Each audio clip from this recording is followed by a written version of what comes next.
Hey ladies, today is going to light a fire under you.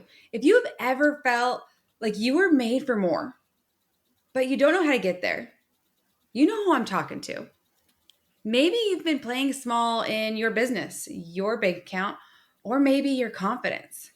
Then this conversation is the conversation you didn't know you needed. I am sitting down with the incredible Eleanor Beaton. She is a powerhouse entrepreneur, a business coach, and the voice behind the woman owned podcast that's ranked in the top 1% of podcasts globally. Isn't that amazing? She has trained over thousands and thousands and thousands of women worldwide, helping them build seven-figure companies without burning out. And she's here to show us why building big isn't just possible, it's necessary. We're talking about what it really takes to scale as a woman, how to shift your state from scarcity to confidence, and why owning your worth financially, emotionally, and mentally is the key to your next level. So, whether you're building a business, rebuilding your identity, or just ready to walk in fullness of who you are called to be, buckle up because today we are stepping into queen energy. Let's do this. Hey, Lady Boss. Welcome to Lady Boss Unplugged, the podcast where real women have real conversations about crushing their goals, building unstoppable confidence, and creating lives they absolutely love. Hi, I'm Kaitlyn Talamonte, CEO and owner of Lady Boss, wife, mom of two boys, and your biggest cheerleader. Do you remember when mommy looked like that? Way not similar. Each week, we'll dive into stories, strategies, and straight up motivation to help you show up as the best version of you. Because let's be honest, you are made for more. So whether you're driving the kids to practice, hitting the treadmill, or just taking a moment for yourself, get ready to laugh, learn, and leave inspired. LadyBoss gives you the tools to not only hit your weight loss or your health and fitness goals, but to believe in yourself. This is Lady Boss Unplugged, where women like you rise, thrive, and shine.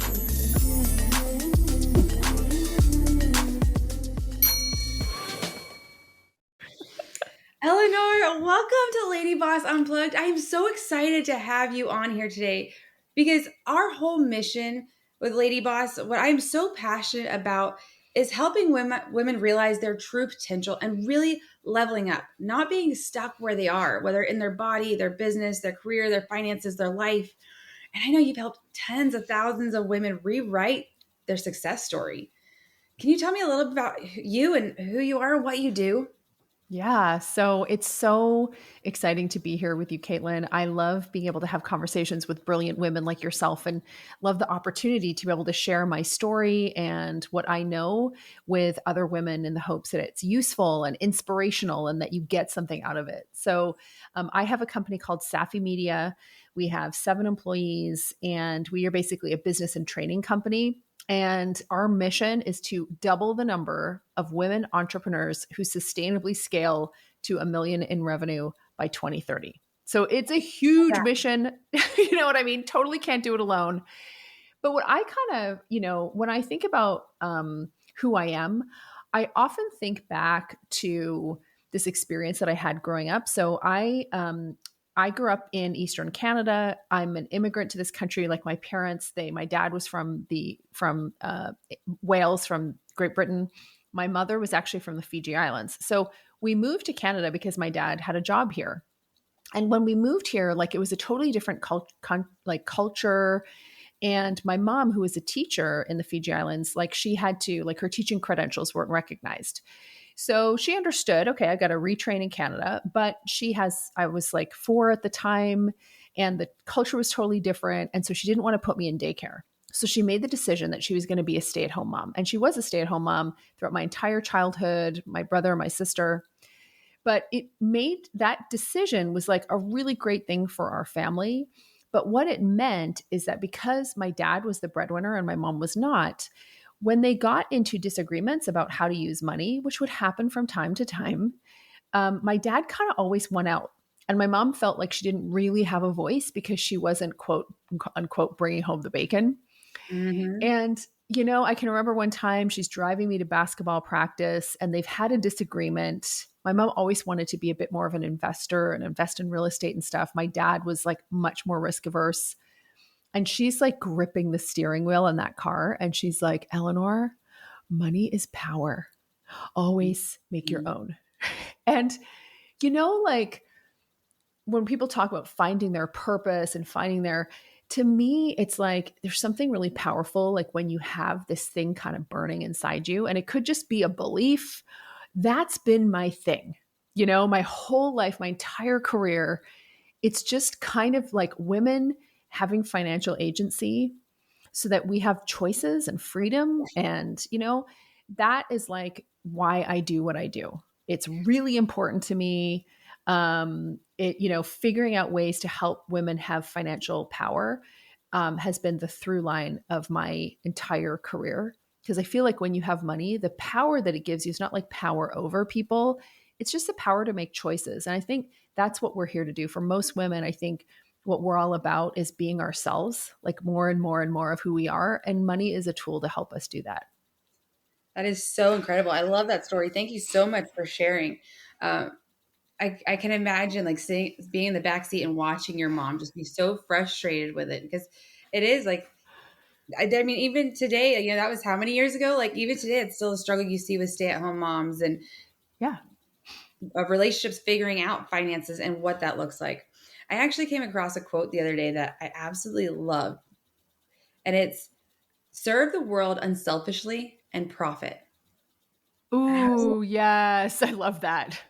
Because it's like, some businesses, it just seems like you're chasing the dollar constantly. And I'm like, okay, for me, like, and I was a struggle. Like, I'm here to help women, but I still have to feed my family. I still have to pay my own. Totally. What does that look like? And so I love that when I heard it's like, no, I can serve the world unselfishly and still profit. And that's okay, because that gives you, like you just said, the freedom and the power, and you can do so much good with it even.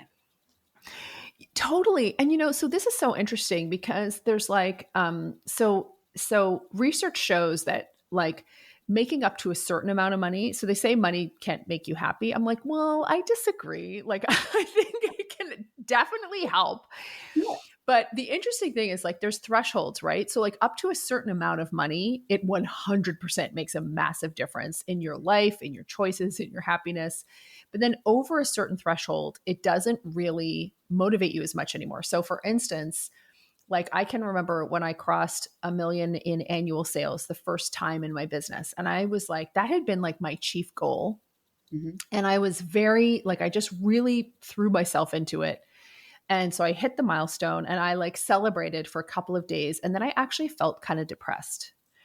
And the reason that I felt kind of depressed was because I thought it would change who I was, but I was still the same old me. And so for me, even though like, financial empowerment and financial independence is so key, the interesting thing that I've noticed is that after a certain amount of time, the money motivates me a lot less. Like, you know what I mean? Then it still is super important. Like I want to have, we're going to live longer. We're going to outlive our partners. Like we need to have, nest eggs in a financial fortress. But the thing that really motivates me now is really about like expressing who I am, and like really making sure that when I die, I kind of die empty, that I've expressed what I was here to express. I had the impact I was here to have. So for me, that's kind of the standard that I hold myself to. And that's what I kind of build my business around. I know like health and well-being is huge for this community. Like it's a huge part of my major health practices that I have in my life, which is like, do I have the energy to express who I am? Like I lift heavy weights all the time in the gym. And for me, that's like such an expression, like strength. You know what I mean? I'm like, strength is like a big expression. Yeah. So that's what kind of juices me up now, even more than the money. The money's just like pursuing it helps me learn more about who I actually am. I love that. I love looking at it like that. So you at this point have helped thousands of women, right? Mm-hmm. And specifically women entrepreneurs. What is one common mindset block or limiting belief that you've seen across the board for women trying to scale? Oh God. And I think this applies to all women, definitely we see it in kind of scaling, but it's what I call the perfection paradox. So perfection drives women in two specific ways. So the first is that most of us are actually very motivated by perfection.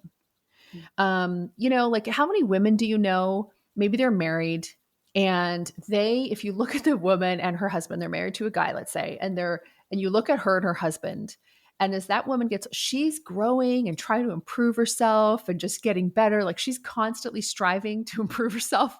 Yes. And guys, bless their hearts, but not quite so much, right? They don't have, they really accept themselves. Totally. Exactly. Like hygiene, if we can get the hygiene move. So that always surprised me, but like it just kind of speaks to the fact that we're very motivated by a concept of perfection, and we're often trying to move toward it. And so while we sometimes criticize women for being perfectionistic or having these perfect standards, it actually can be quite constructive. Like it's the force that creates a lot of self-improvement and growth.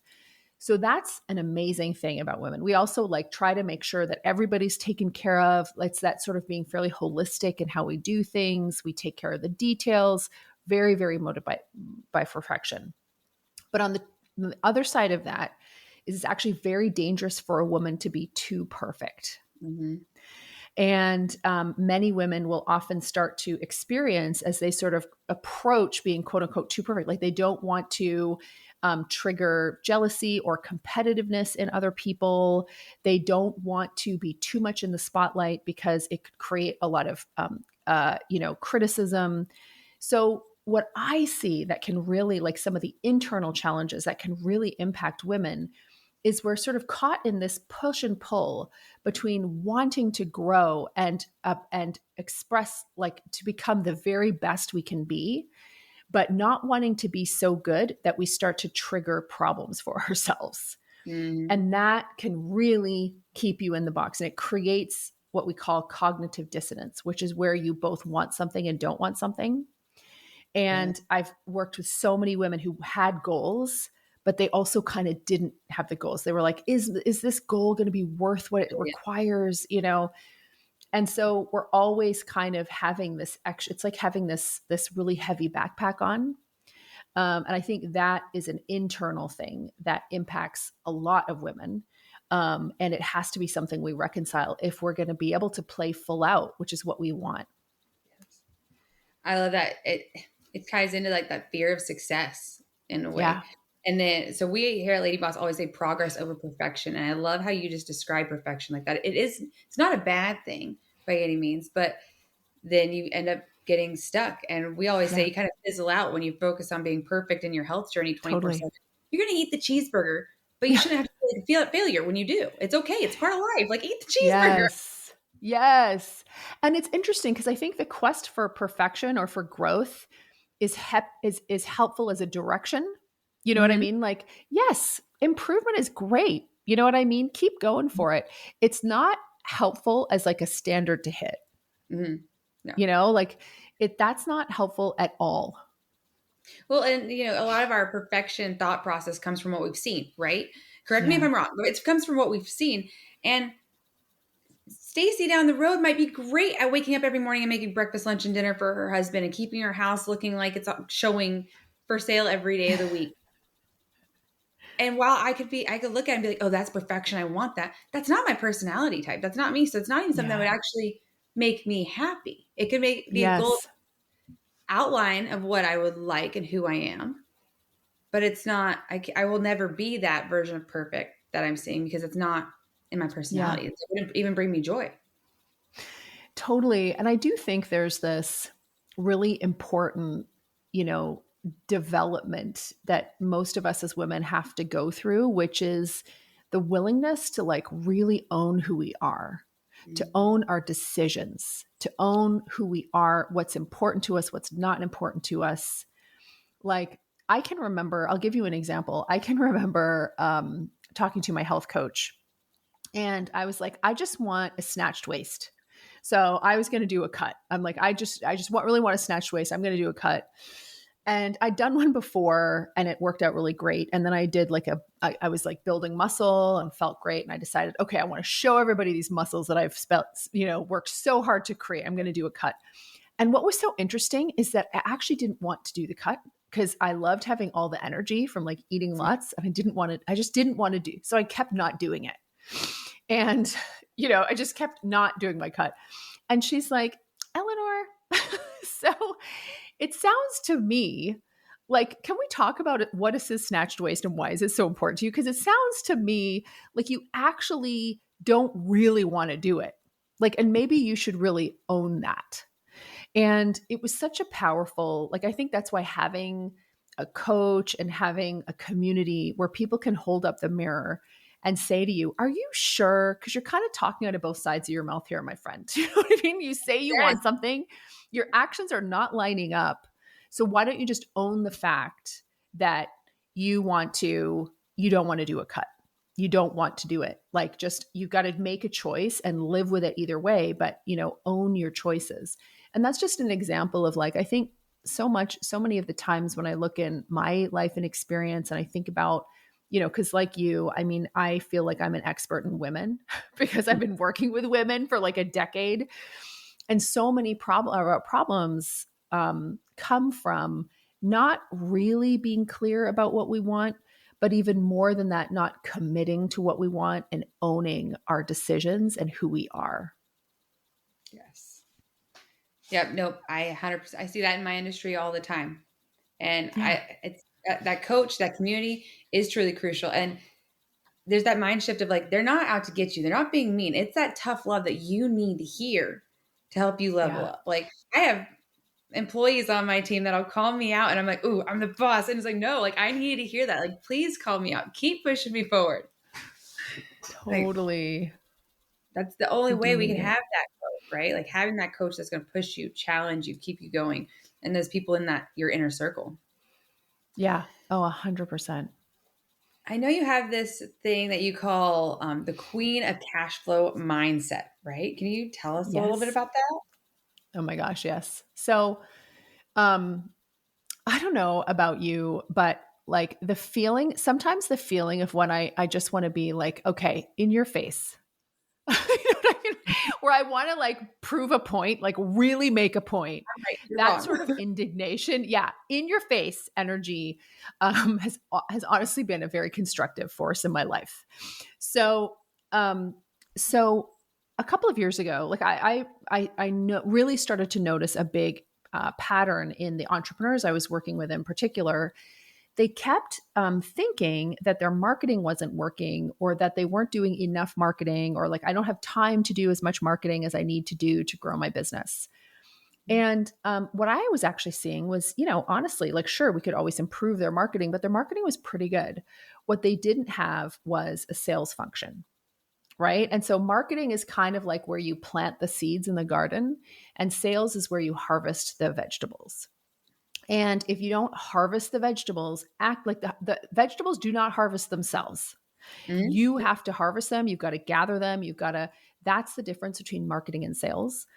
And so they weren't harvesting. And I was like, no, you just have to develop an active sales process. And the simplest way to do this, and I think any woman, whether you're an entrepreneur or not, can really benefit from this. It's can you connect? Can you make an ask every day? Can you make an offer every day?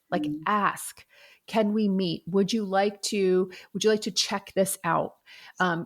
Just make an offer every day. It's a really, really powerful discipline that can change your life. So they wouldn't do it. I was like, that's fine. We're going to do a challenge. So I got a group of 30 women entrepreneurs. They were sort of pulled from a group of clients I was working with. And I was like, I'm going to be your sales manager. And every day you have to do 5 reach outs at minimum and make an offer every single day. I'll be running a daily sales stand-up, and we're going to calculate so these were business owners. So we calculated their monthly revenue from the 3 months before and came up with their average monthly revenue. They had no time to market, 30 days. So our first cohort, the average month-over-month revenue growth was over 1,000%. These 30 women generated over $1 million in sales in 30 days. It was insane. We had another client who she was making $13,000 a month, and she in 30 days made $178,500. It was they blew their minds. And it was from the difference between, and then you know what I said? In your face. I'm just kidding. Right. And so I guess the whole thing, is that sometimes as women, and I think it's not just women, but sometimes we feel weird about certainly as entrepreneurs, like sales function and asking for the sale. But I think as women, asking for what we want. Yes. I think this translates, you don't have to be an entrepreneur to get insight from this. It's like, how often do you ask for help and accept it? How often do you ask for the things that you want? I know a woman, Susan Hyatt, who is she's like, when you're traveling on the plane and they come around and ask you if you want, Diet Coke or something, she's like, practice asking for the whole can.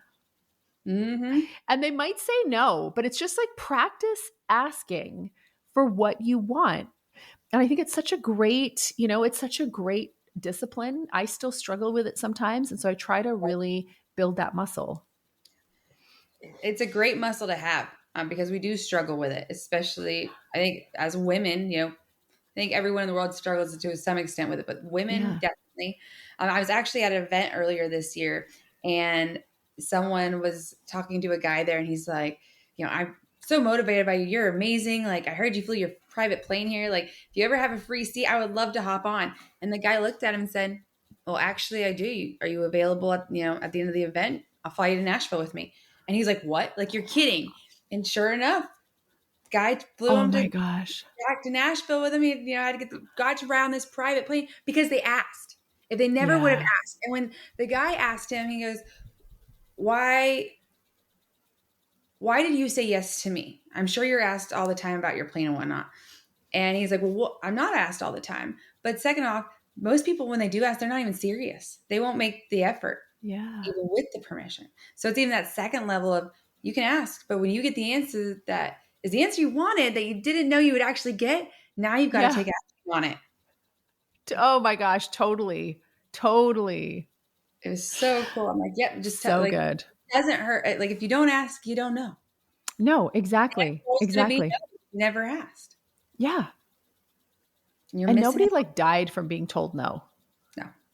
No. It's real. It's actually perfectly safe to hear the word no. Yep. It's part of life. They're not going to judge you for having to say the word no. Right. And be like, hey, come on. Another event I was at, I had this gal run up to me. She was 16 at the time. Okay. She runs up to me and bubbly burst of energy, no fear in her eyes. She asked all the questions, inserted herself. And at 16 years old, and I'm like, I've actually had done podcast interviews with her before, and I stay in contact with this gal. Her name's Mary, but I'm just blown away by her energy and how she stares fear in the face at that age where the world is not so kind to the teenage world by any means right now.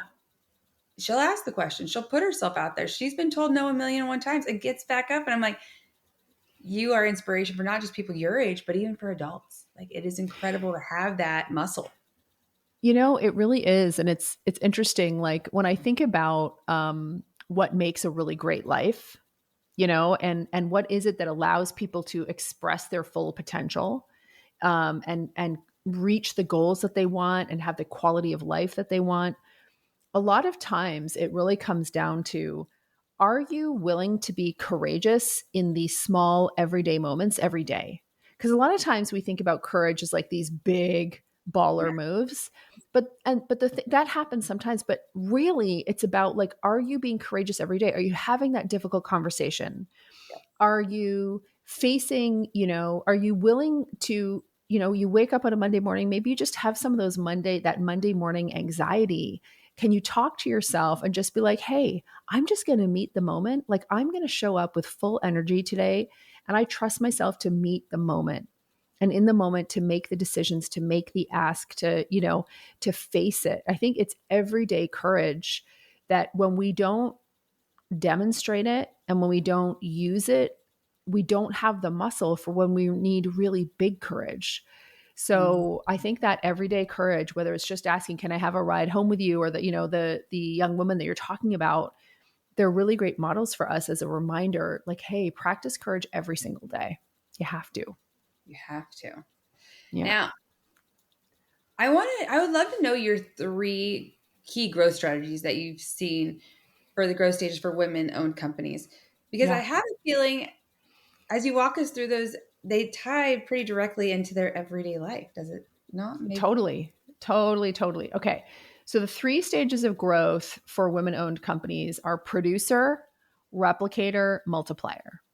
So producer, and I think like when you really kind of when you understand the different phases of growth, it helps you figure out like, where do I need to be focusing my attention right now? So producer is pretty much where most women who are running like a coaching business or a consulting business or a service-based business or even a multi-level marketing business, like it could be whatever. But a producer is where like you are the business.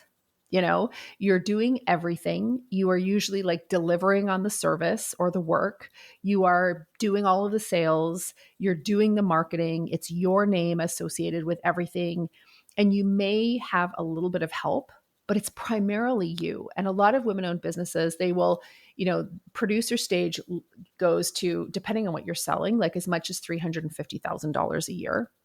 Mm-hmm. So that's the producer stage. And I think, a lot of times we'll tell producers, you need to delegate, you need to do this, you need to do that.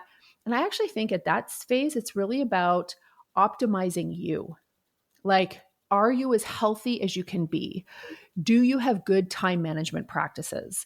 Are your systems streamlined to make it as easy as possible for you? So this is about like maximizing you and your personal productivity. This is really, really key. And a lot of women will be like, they do that. And then they realize, hey, I get to keep a lot of the money that I make. I have super high profit margins. I like this. I want to stay here. And that is 100% fine. You know what I mean? So what you've done is created a kick-ass job for yourself that pays super well. You have tons of control. The only downside is often like you stop making money when you stop working.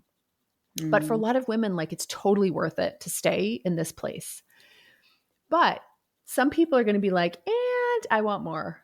And so that's when you move into replicator. And replicator takes usually people from like anywhere from 250 to 350 to $1 million, maybe closer to 750,000, I would say. And so during this block, it becomes, this is an awesome block and really challenging, because basically it becomes about your ability as a founder to create replicatable results so that other people can do the things that you used to do yourself. So it's like, usually we start with like can you replicate how you deal with customers? Can you replicate how you deliver your service? Can you replicate how you market? Can you replicate how you sell? So it's different than just delegation, because what you're actually doing is creating systems. Like I remember trying to delegate before I had systems, and I feel sorry for those poor girls that I hired. You know what I mean?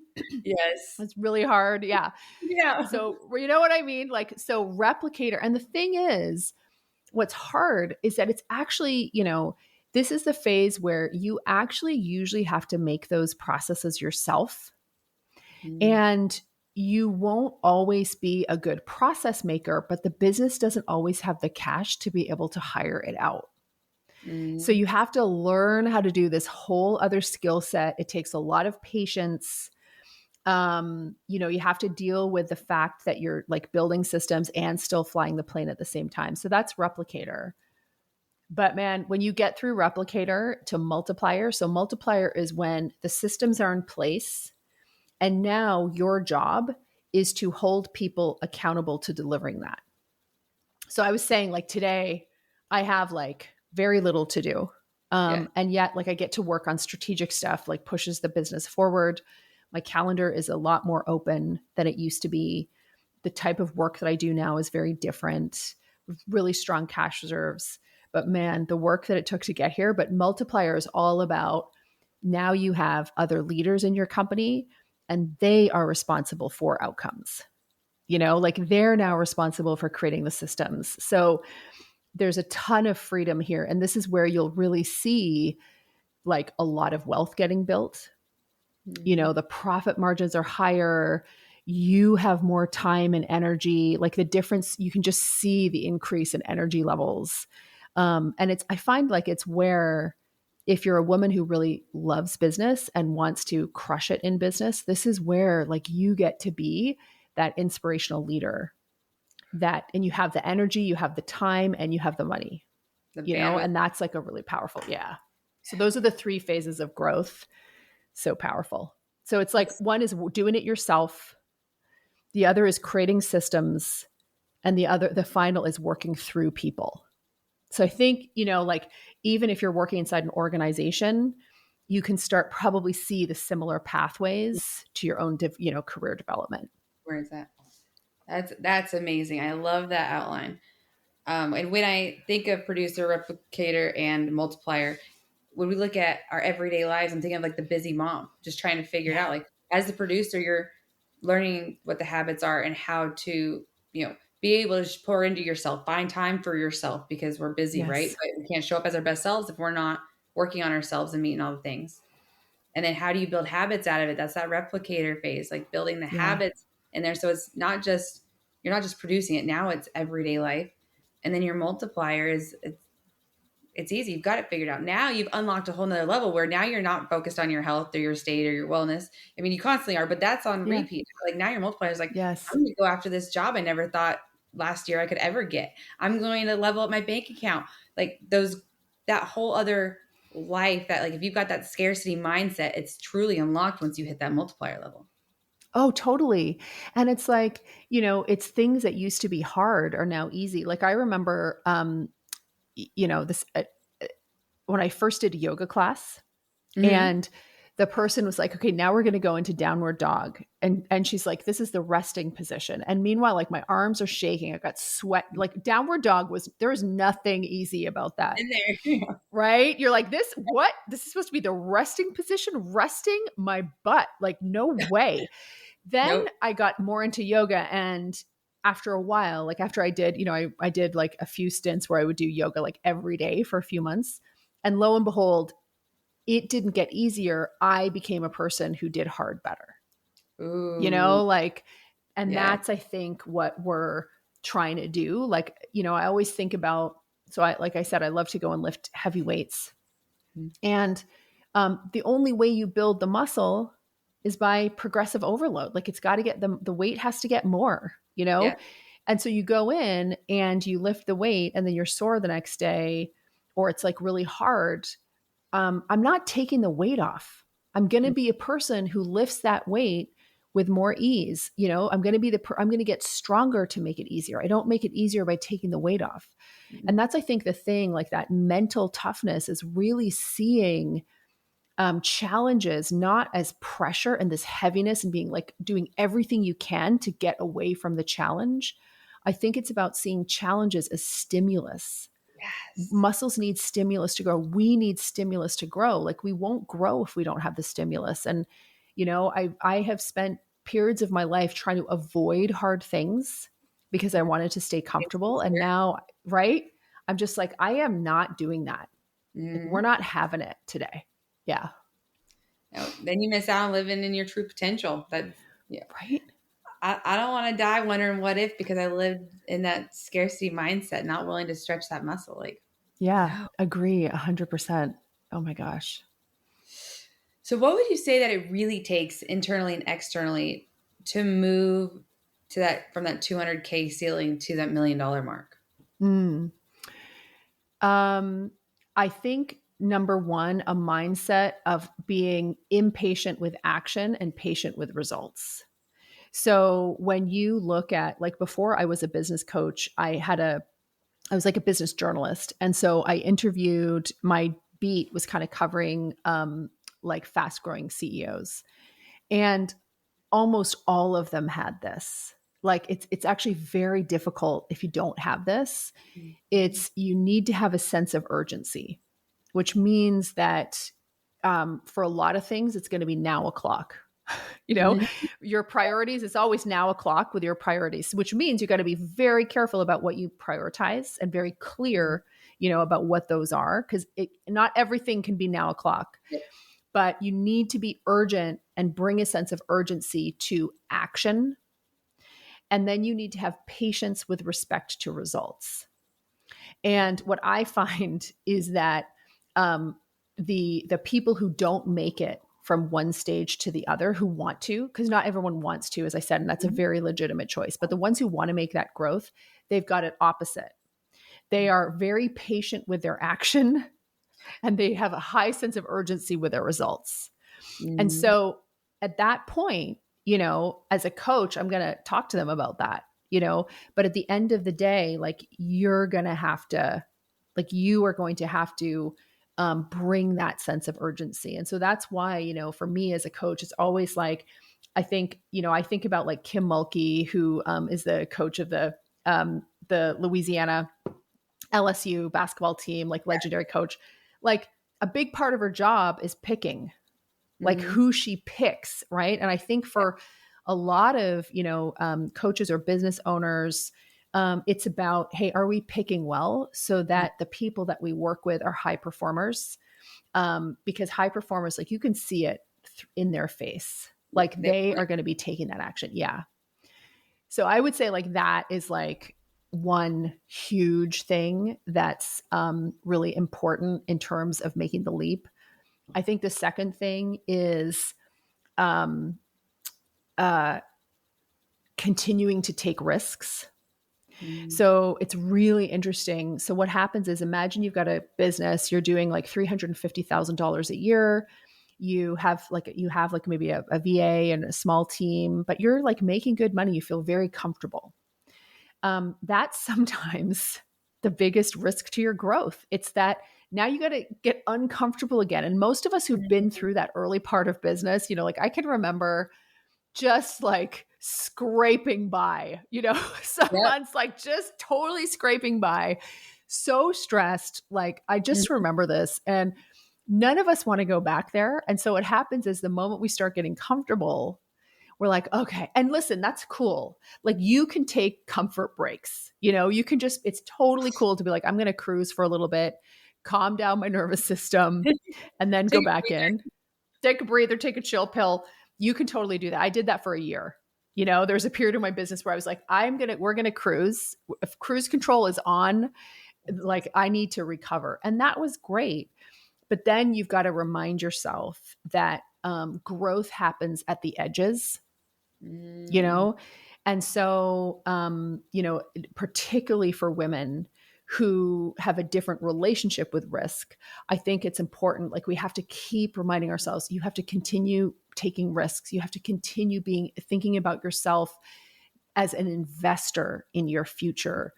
And it's not the same as like frivolousness or recklessness, but being very strategic and knowing that first you invest the time or resources or energy, you take the risk, and then you get the return. I think that's kind of the second thing.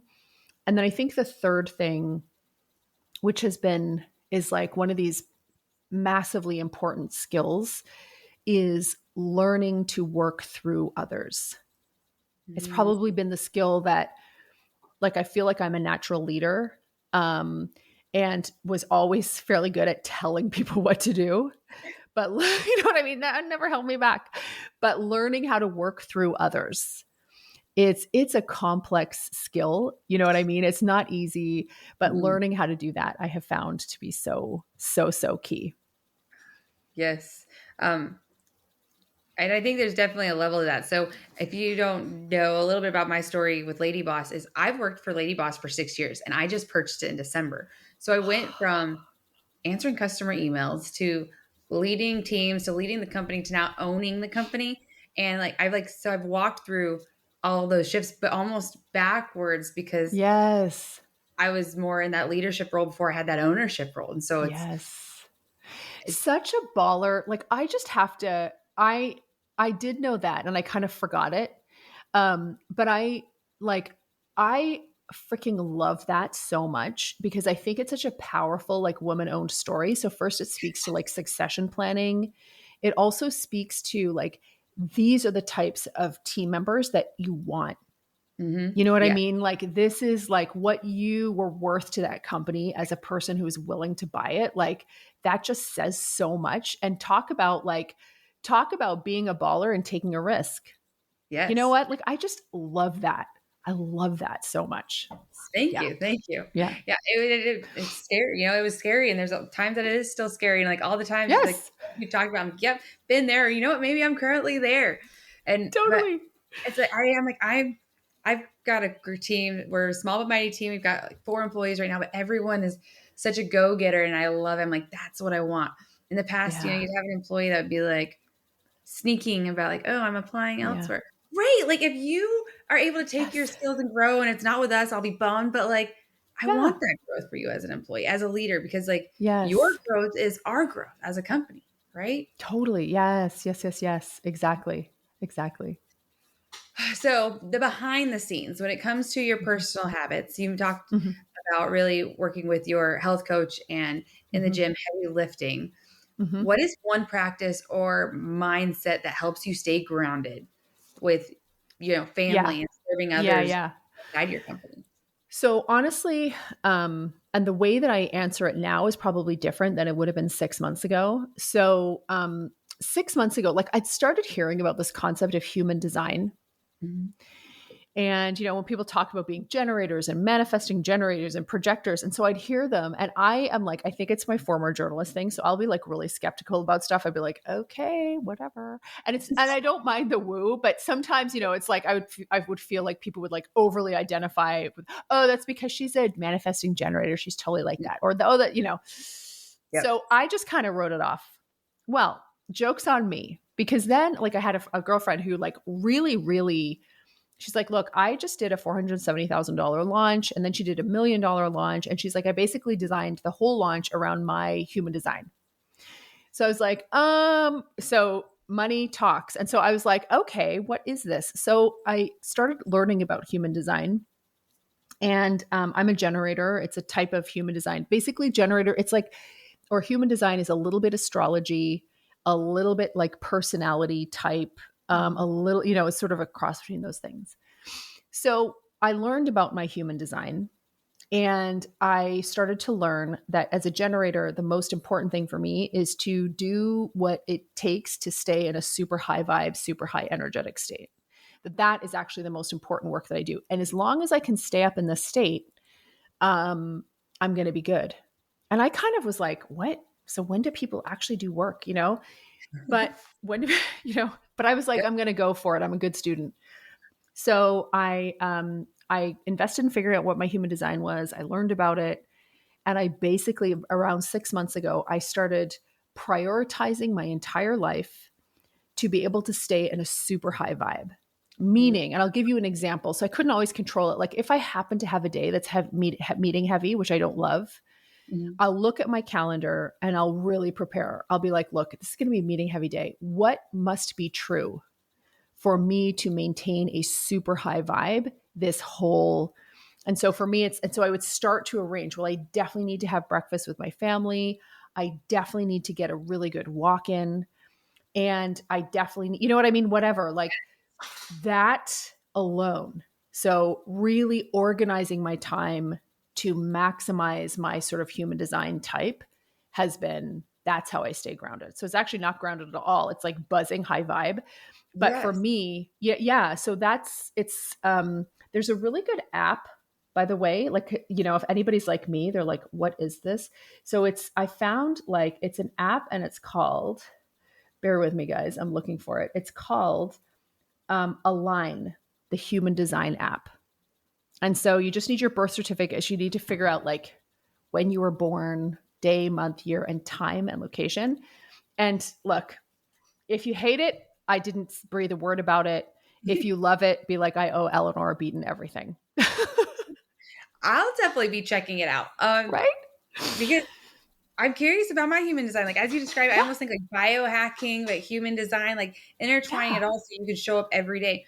And as for me and my growth and my story, like you come more in tune with your body and your moods, and like I can feel it, and I'll arrange my schedule, or I'll even just like vocalize to my husband, like, don't mess with me today. You won't like me, Yeah, exactly. But to have those times where you're like, no, I'm on fire, I'm ready to kill it, I'm in my element, and be able to lock that in so you can show up as that constantly would be a game changer rather than like the preventative, like, okay, husband, don't push the buttons, now you have to have that conversation because now you can elevate in your human design. That is so cool. Like it was so cool because, and that's why I'm quite evangelistic about it for myself, or evangelical about it. So for instance, like I would start to find that usually by 4:00 after a day, I was quite exhausted. That changed. So occasionally I'll still, because the goal is to be at a super high vibe 100% of the time. The reality is, well, that's perfection. That's not gonna, but it's like, the knowing, just holding that, hey, this could be possible. So what can I do? Like it really shifted my energy. Just kind of, it had an impact on sales. It was a big deal for me. So I hope, like, I'm super curious how others experience it, but I personally found it super helpful. Awesome. I'm excited to dive in and check it out. Yeah. So we also talk about how important showing up as your future self, your future version of yourself before the results come. Have you embodied that in your own life at all? Oh my gosh. Yes. Because I fully believe in that, and it's so interesting. Like how I've done that has evolved a lot. So like earlier in my business, I did a lot of, I would kind of create like a painted picture. So I use the whole like painted picture Cameron Herold methodology, or vivid vision, he calls it, where you really start to describe what your ideal company or state looks like. And so I would draw that out. And then you basically put it away. I would put it away and I would rediscover it a few years later. And lo and behold, it had happened. So I think like, really visualizing what the future can look like is really powerful. As I have evolved and grown, like I'm 47 years old. So I'm in a bit of a different stage now where it's interesting. Now I just know, because I've had that happen. Like I've seen it happen where I really think about my future self and what her life is. And I focus on that, now I know that it can happen, and that if I have goals and dreams, they're going to happen. And so I sort of really trust that. So now what I look at is, hey, what experiments am I running right now, that are going to create the outcome that I want? And how can I show up with the energy that it's already done? I was watching this writer that I love. Her name is Sharmadean Reed. She's this British woman. She's really fascinating. She started this great like cosmetics and beauty, line. She's a really interesting entrepreneur. But she shared on her Instagram recently this reel, and it was by this independent filmmaker. And the interviewer's like, how did you get the money to shoot your first feature film? And he's like, well, we had like our two little cameras, and it was me and my, director of photography. So between us, we like had a lot of these skills. We figured we could do the wardrobe ourselves. We had some actors who were willing to use it for their portfolio. So we just kind of had the energy, like, we are the money. It's happening, and you get to be a part of it. He's like, when people start seeing the wheels turning, so it's really like, this is happening. Get on board or don't. It's happening. You know what I mean? And I think like that, right? Like that energy is like so irresistible. Yes. You just attract at that point. Yeah. Right? Do it or don't do it. I don't care. It's happening. Like this is done. I think that this is done energy. Yeah. It's like, so it's like, it's very powerful. So I do both, where I plan it out and then I lose it, and then I'll come across a couple months later and I'm like, did we stay on track, or are we? Oh, we did that. I know. Also, vision boards and whatnot.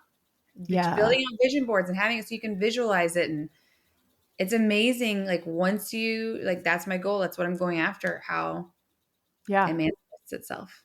Well, I mean, I think that reality.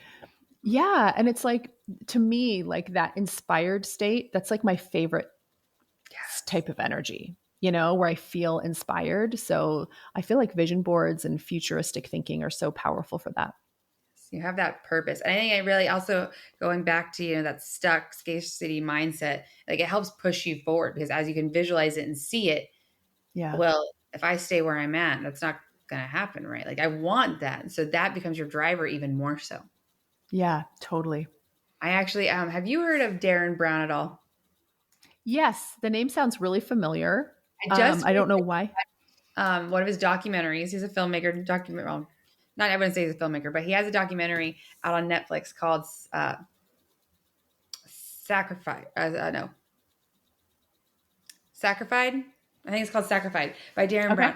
It's basically all about your mind. And Darren Brown, I don't even know what he is. He is a mind master, is what he is, and he manipulates the brain into, in this particular one, he manipulated the brain into pushing past his fears and overcoming things that he would have normally ever done.